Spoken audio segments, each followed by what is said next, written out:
Oklahoma's governor saying if he could, he would oust a former political opponent from his post. It's just the latest in the months-long battle between Kevin Stitt's appointees at the Veterans Commission and Joel Kinsel, who heads the Department of Veterans Affairs. Kinsel challenged Stitt in the 2022 Republican primary. News 4's Capitol Bureau Chief Nick Camper is live with the story, and the saga continues. Nick.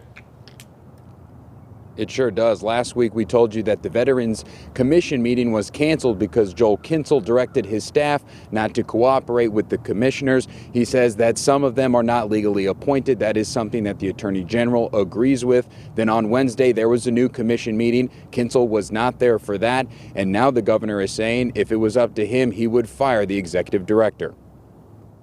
This is just really disappointing because I have no authority besides putting people on those boards to oversee that agency. Governor Kevin Stitt addressing reporters Friday, saying if he had the power to hire and fire the executive director at the Department of Veterans Affairs, he would take action. If they gave me the authority, I would fire the guy tomorrow. The dispute that Governor Stitt and his appointees at the Veterans Commission have with Joel Kinsel is over nearly $22 million in damages for a Sallisaw construction project. The commissioners, who decide whether to hire or fire the executive director, want to know more about it and blame Kinsel for stonewalling them. You've got a rogue agency director that's not showing up to meetings, that's not listening to the legislature.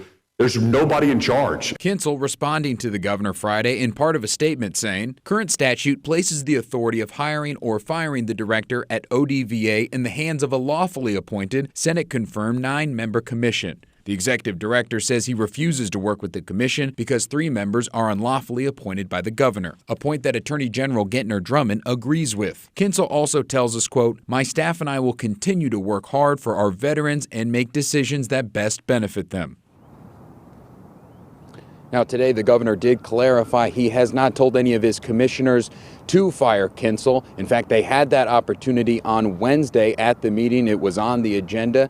Kinsel's employment as the executive director. The commission decided not to take any action. Reporting live outside the Capitol, Nick Camper, Oklahoma's News 4. All right. Well,